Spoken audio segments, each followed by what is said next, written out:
I think the NFL Sunday was fantastic. Yeah. Honestly, I enjoyed the hell out of it. And we'll be talking to an undefeated NFL head coach 24 minutes from now. And Jeff Saturday, obviously, the Indianapolis Colts get a massive win over the Las Vegas Raiders. And it has been a little bit difficult to kind of sit here and relax, and not just completely go banana land about Jeff Saturday, friend of mine, former teammate, taking over the Indianapolis Colts team, which was completely inept before this week.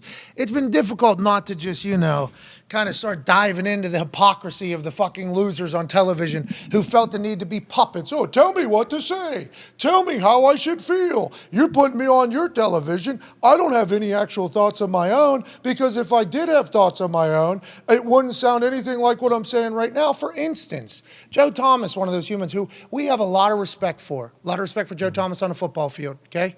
Joe Thomas was great left tackle. Terrible teams, great left tackle. Never made the playoffs, great left tackle. Yep. Every year he suited up and booted up and thought he was going to make the playoffs and be the person that was going to turn around the Cleveland Browns. He did his job. The rest of the Browns didn't. He gave a compelling argument about how disgraceful and disgusting it is that not only that Jeff Saturday was hired as an interim head coach, which means the head coach got fired. We got to finish this season. It is a fucking shit show. As an interim head coach, not a full-time head coach, not only him being hired, but Jeff Saturday even accepting the job. How did Jeff Saturday even think that he was ready for this type of position?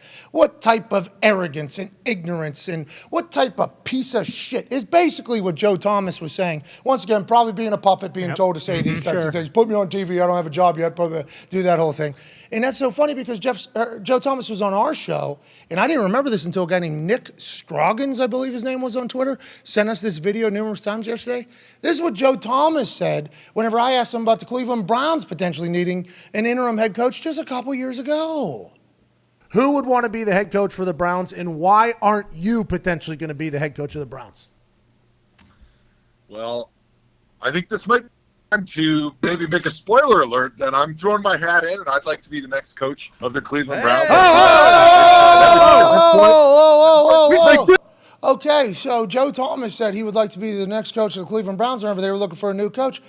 Why did Joe Thomas at that point think 2 years ago, 3 years ago, that he had any fucking right in even saying that he could be?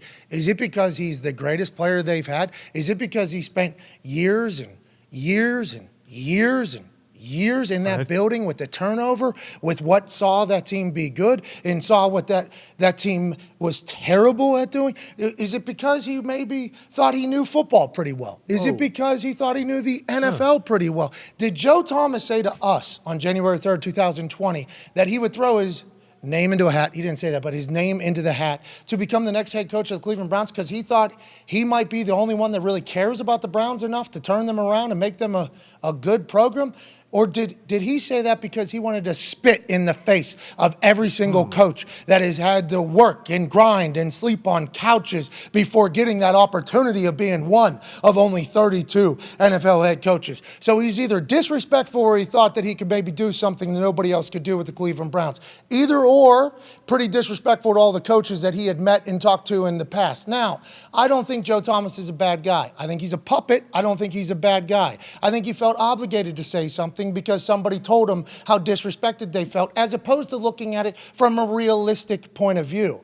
This is an interim head coaching role. The Indianapolis Colts have underwhelmed everybody on earth, including their fan base, literally since the jump this season when they tied the fucking Houston Texans in Houston. And the Houston Texans are the Houston Texans. Yeah.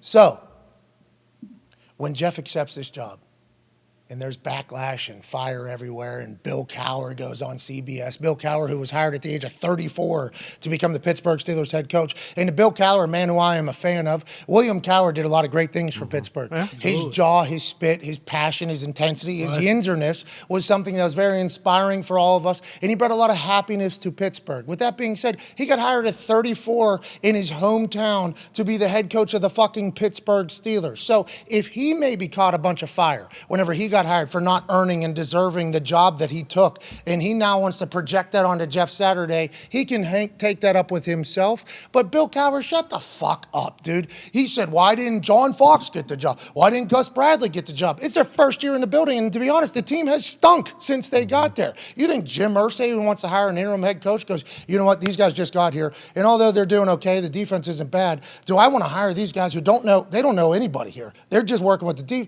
They don't know the building. They don't know how we operate. They literally just fucking got here and our team hasn't been good. Jim Irsay says, do I want to hire them? Or Jim Irsay say, you know what?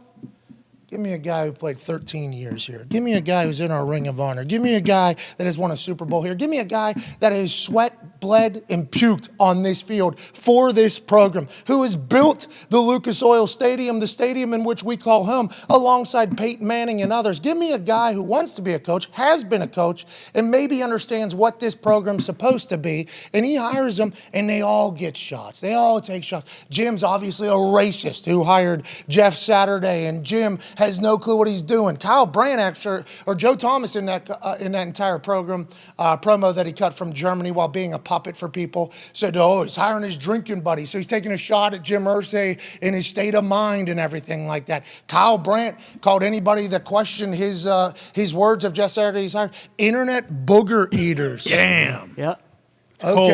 Okay, these people. Jeff Saturday, former player, gets a head coaching opportunity. Jeff Saturday gets an entire group to buy in. Jeff Saturday could potentially be the next blueprint for what teams might do in hiring former players, which, by the way, I believe, and I got a lot of people telling me that that's a wrong assumption, but those people are obviously right more often than not. I'd assume these people on the internet. I believe that this will help with the minority coaching percentages in the NFL if former players are able to get fast-tracked to more important positions as opposed to having to wait around and do bullshit that you're supposed to do whenever you're 22, 23, 24, 25 years old. Instead, they're in their 30s because they had a very prolific NFL football career.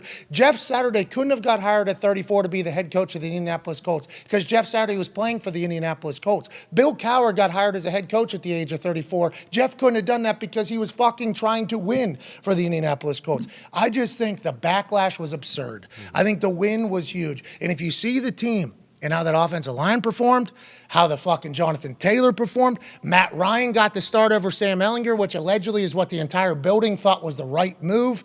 Everything he did was good. He gave the boys a victory Monday. They're back on Wednesday. We'll be talking to him in like 17 minutes. I just think it was a great day to be Jeff Saturday, and I think it was a great day to remind these people that get on television and just echo sentiments that they're told to say like parrots and puppets. Like you're allowed to think outside the box. Jim Irsay's allowed to decide for his team that we don't want to go with the people that are in the building that have led us into this thing.